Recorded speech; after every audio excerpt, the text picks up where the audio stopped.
نحمدہ ونصلی علی رسول الکریم، اما بعد فاعوذ باللہ من الشیطان الرجیم، بسم اللہ الرحمن الرحیم۔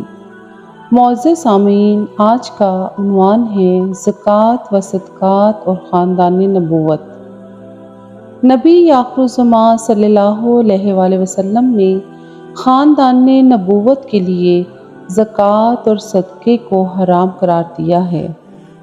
نبی پاک صلی اللہ علیہ وآلہ وسلم نے تاحیات کسی قسم کا صدقہ استعمال نہیں فرمایا، یہاں تک کہ صدقہ کی چیز صحابہ کرام رضی اللہ تعالیٰ عنہم میں بانٹ دیتے تھے۔ ایک مرتبہ حسن بن علی رضی اللہ تعالیٰ عنہ نے زکوٰۃ کی کھجوروں میں سے ایک کھجور اپنے منہ میں رکھ لی تو آپ خاتم النبیین صلی اللہ علیہ وآلہ وسلم نے انہیں تھوکنے کی ہدایت فرمائی اور کہا، ہم لوگ بنی ہاشم زکوٰۃ نہیں کھاتے ہیں۔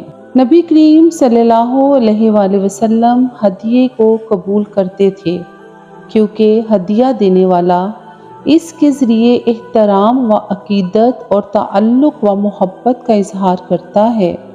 اس لیے نبی کریم صلی اللہ علیہ وآلہ وسلم خوشی سے قبول فرماتے، دعائیں دیتے، اور بسا اوقات آپ صلی اللہ علیہ وآلہ وسلم اپنی طرف سے ہدیہ دے کر اپنی محبت کا اظہار فرماتے تھے، جیسے کہ حدیث عائشہ رضی اللہ تعالیٰ عنہا میں ہے۔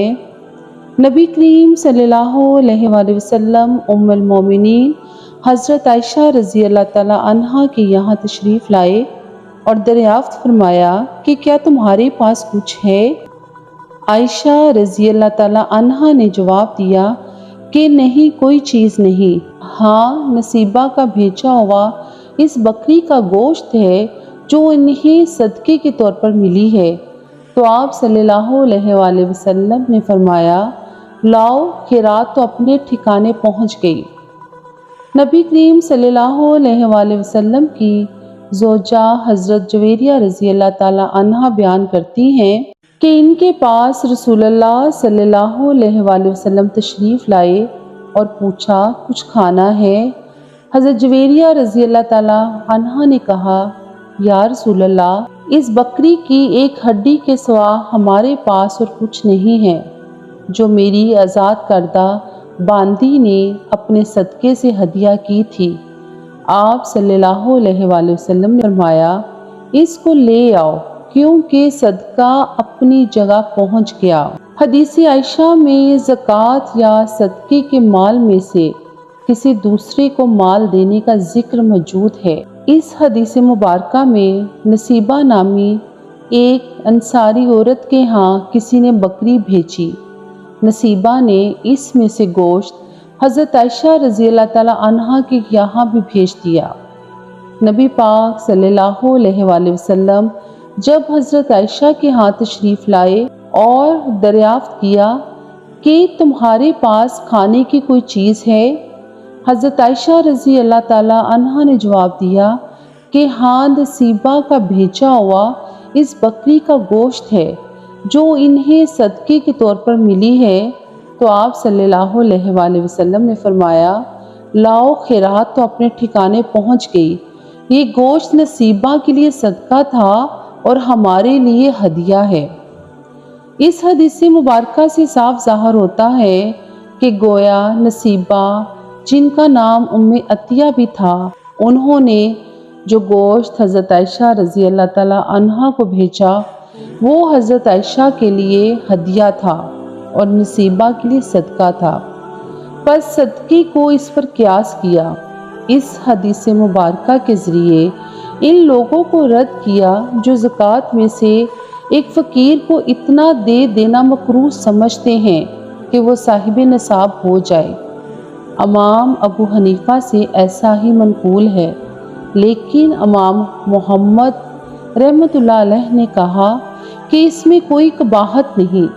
نبی پاک صلی اللہ علیہ وآلہ وسلم نے اس بکری کے گوشت کو اس لیے کھانا حلال قرار دیا کہ جب فقیر ایسے مال سے تحفے کے طور پر کچھ بھیج دے تو وہ درست ہے۔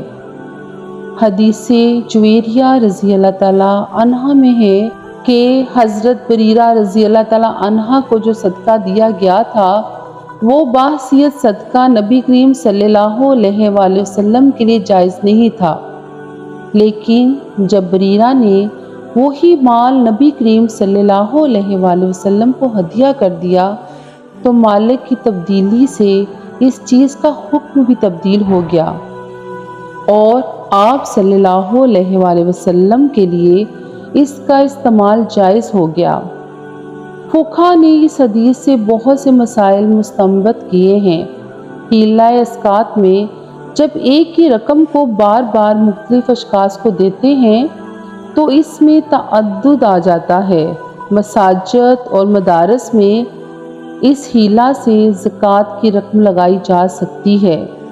مثلاً ایک شخص اپنی زکوٰۃ کی رقم کسی مستحق کو دے دے تو وہ شخص اس رقم کو اپنی طرف سے مسجد یا مدرسے کو ہدیہ دے سکتا ہے اور مسجد اور مدرسے میں وہی رقم لگائی جا سکتی ہے اور یہ جائز ہے۔ احادیث مبارکہ حضرت عائشہ رضی اللہ تعالیٰ عنہ اور حضرت جویریہ رضی اللہ تعالیٰ عنہ سے یہ ثابت ہوتا ہے کہ جو رقم صدقے کی ہو وہ اس شخص کے لیے صدقہ ہے جس کو دی جاتی ہے۔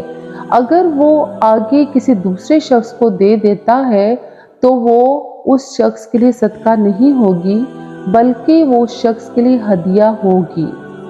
آج کے لیکچر کا اختتام میں نبی کریم صلی اللہ علیہ وآلہ وسلم کی اس حدیث مبارکہ سے کرتی ہوں۔ صحابہ کرام رضی اللہ تعالیٰ عنہ نے ایک مرتبہ رسول اللہ صلی اللہ علیہ وآلہ وسلم سے پوچھا، یا رسول اللہ، ہم لوگ تنگ دست ہیں، ہمارے پاس کھانے کے لیے اتنی مقدار میں کھانا نہیں ہوتا کہ ہم کسی دوسرے کی مدد کر سکیں، تو وہ لوگ جن کو اللہ تعالیٰ نے مال عطا فرمایا ہے تو وہ ہم سے سبقت لے کے۔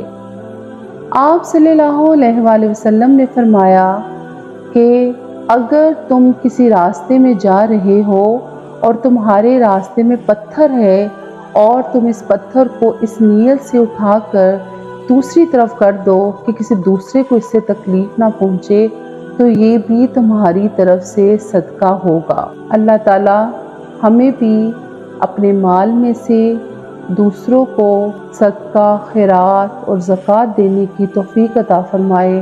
آمین ثم آمین۔